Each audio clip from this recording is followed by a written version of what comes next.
মুস্তাফিজের পর্ব এবং এরপরে আপনাদের যে চিঠির কথা বললাম সেটার মাধ্যমে এটা সন্দেহাতীতভাবে প্রমাণিত হয়েছে। এটার প্রেক্ষিতে বাংলাদেশের পক্ষে ভারতে ক্রিকেট খেলা অসম্ভব ব্যাপারে পরিণত হয়েছে।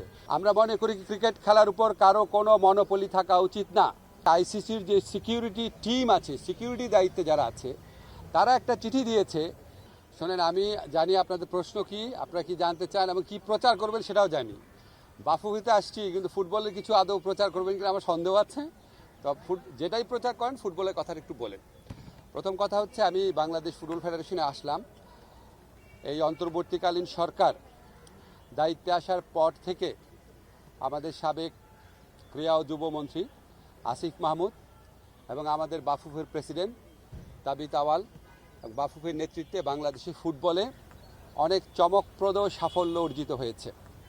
আপনারা জানেন, আমাদের যে মেয়েদের ফুটবল টিম তারা সাফে চ্যাম্পিয়ন হয়েছে। ছেলেদের ফুটবল টিম বহু বছর পর ভারতকে হারিয়ে পুরা বাংলাদেশে আনন্দের বন্যা বইয়ে দিয়েছে। ওনারা বয়সভিত্তিক অনেক টুর্নামেন্টের আয়োজন করেছেন, ইনফ্রাস্ট্রাকচার ডেভেলপমেন্ট করেছেন, ট্যালেন্ট হান্টের মতো প্রোগ্রাম করেছেন। তো আজকে আমার কাছে ওনাদের কিছু দাবি দেওয়া ছিল। আমি খুব অল্প দিনের জন্য আছি, কিন্তু তারপর আমার কাছে মনে হয়েছে কয়েকটা জিনিস আমরা ওনাদের দাবির সাথে একমত পোষণ করেছি। এটা হচ্ছে ঢাকা স্টেডিয়াম যেটা আছে এটা সম্পূর্ণভাবে ফুটবলকে দিয়ে দেওয়া, আর অন্যান্য যারা স্পোর্টস আছে ক্রিকেট ছাড়া তাদের আয়োজনের প্রয়োজন হলে সেখানে আয়োজন করবে। যদি তারা অন্য কোথাও, ফর এক্সাম্পল পূর্বাঞ্চল স্টেডিয়াম বা অন্য কোথাও যদি তারা জায়গা পেয়ে সরে যায়, তখন এটা সম্পূর্ণভাবে ফুটবলের হয়ে যাবে।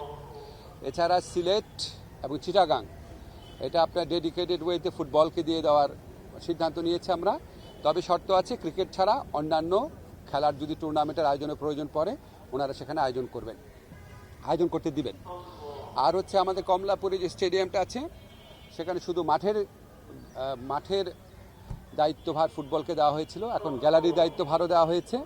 ওখানে যে ডরমেটরি আছে সেটাও রক্ষণাবেক্ষণ এবং পরিচালনা করবে ফুটবল ফেডারেশন, কিন্তু ওখানে অ্যালোকেশন দিবে জাতীয় ক্রীড়া পরিষদের মাধ্যমে। এবার একটা অন্য প্রসঙ্গে আসি। নিশ্চয়ই আপনারা ক্রিকেটের খবর জানার জন্য এখানে আসছেন। ক্রিকেটের ক্ষেত্রে আমাদের কোনো ডেভেলপমেন্ট নাই। আমরা 2টা চিঠি দিয়েছি। চিঠি দেওয়ার পর আমরা আইসিসির যে উত্তর সেটার প্রত্যাশা করছি। এর মধ্যে একটা জিনিস ঘটেছে আপনাদের আমার জানানো প্রয়োজন, সেটা হচ্ছে আইসিসির যে সিকিউরিটি টিম আছে, সিকিউরিটি দায়িত্বে যারা আছে, তারা একটা চিঠি দিয়েছে। সেই চিঠিতে বলা হয়েছে 3টা জিনিস হলে বাংলাদেশ টিমের নিরাপত্তা আশঙ্কা বাড়বে। একটা হচ্ছে বাংলাদেশ টিমে যদি মুস্তাফিজ অন্তর্ভুক্ত হয়। 2 হচ্ছে বাংলাদেশ যে দলের যে সমর্থকরা আছে ওনারা যদি বাংলাদেশের জাতীয় যে জার্সি আছে, আমাদের ন্যাশনাল জার্সি আছে, এটা পরে যদি ঘোরাফেরা করে। আর 3rd হচ্ছে ইলেকশন যত এগিয়ে আসবে তত নাকি বাংলাদেশ দলের নিরাপত্তা আশঙ্কা বৃদ্ধি পাবে। তো আইসিসি সিকিউরিটি টিমের এই বক্তব্য সন্দেহাতীতভাবে প্রমাণ করেছে যে ভারতে বাংলাদেশ ক্রিকেট টিমের T20 বিশ্বকাপ খেলার কোনো রকম পরিস্থিতি নাই। আইসিসি যদি আশা করে আমরা আমাদের শ্রেষ্ঠ বোলারকে বাদ দিয়ে আমরা ক্রিকেট টিম করব, আমাদের যারা সমর্থক আছে তারা বাংলাদেশের জার্সি পরতে পারবে না, আর আমরা ক্রিকেট খেলার জন্য বাংলাদেশের নির্বাচন পিছিয়ে দিব, এর চেয়ে উদ্ভট, অবাস্তব, অযৌক্তিক কোনো প্রত্যাশা হতে পারে না। আমরা মনে করি ভারতে যে উগ্র সাম্প্রদায়িক পরিস্থিতি বিরাজ করছে এবং বাংলাদেশ বিদ্বেষী যে পরিবেশ বিরাজ করছে, বিশেষ করে গত 16 মাস ধরে বাংলাদেশ বিদ্বেষী যে অব্যাহত ক্যাম্পেইন চলেছে, এটার প্রেক্ষিতে বাংলাদেশের পক্ষে ভারতে ক্রিকেট খেলা অসম্ভব ব্যাপারে পরিণত হয়েছে। মুস্তাফিজের পর্ব এবং এরপরে আপনাদের যে চিঠির কথা বললাম সেটার মাধ্যমে এটা সন্দেহাতীতভাবে প্রমাণিত হয়েছে। আমরা মনে করি ক্রিকেট খেলার উপর কারো কোনো মনোপলি থাকা উচিত না। বাজার ব্যবস্থাপনার ভিত্তিতে একটা খেলার সম্পূর্ণ বা একটা টুর্নামেন্টের ভাগ্য নির্ধারিত হতে পারে না। আইসিসি যদি সত্যি গ্লোবাল অর্গানাইজেশন হয়ে থাকে আর আইসিসি যদি ভারতের কথায় উঠে আর না বসে, তাহলে অবশ্যই আমাদের T20 বিশ্বকাপে খেলার সুযোগ শ্রীলঙ্কাতে দেওয়া উচিত।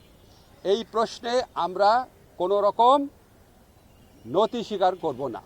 ইন্ডিয়াতে কি আপনি আমরা ইন্ডিয়ার কথা বলছি, আমরা তো কলকাতা বলি নাই। সো আমাদের বক্তব্য, যদি আপনার কলকাতার থেকে চেঞ্জ করে অন্য ভেন্যুতে দেওয়া যায়, শ্রীলঙ্কায় দেওয়া যায়, কোনো সমস্যা না। আমি পত্রিকায় দেখলাম, আমি জানি না সত্যি নাকি মিথ্যা, পাকিস্তান নাকি আমাদের টুর্নামেন্টগুলো আয়োজন করার প্রস্তাব দিয়েছে। পাকিস্তানে করেন, কোনো সমস্যা নাই। সংযুক্ত আরব আমিরাতে করেন, কোনো সমস্যা নাই। কিন্তু যেখানে আমাদের দলের একটা প্লেয়ারকে খেলার পরিবেশ নাই, এই উগ্র সাম্প্রদায়িক শক্তির কাছে মাথা নত করে ভারতের জাতীয় ক্রিকেট বোর্ড, ন্যাশনাল একটা অথরিটি, তারা যখন বলে তাকে এখানে খেলা না হোক, এর চেয়ে বড় প্রমাণ আর কি আছে আইসিসির সামনে, বুঝলাম না। আর আইসিসি সিকিউরিটি টিমের যে চিঠি আছে, এর তো আমরা একটা সময় চিঠির কপি আপনাদেরকে দিয়ে দিব। এটা তো সন্দেহাতীতভাবে প্রমাণ করে যে আমাদের ওখানে খেলার পরিবেশ নাই, ভারতের কোনো জায়গাতে খেলার পরিবেশ নাই। ধন্যবাদ।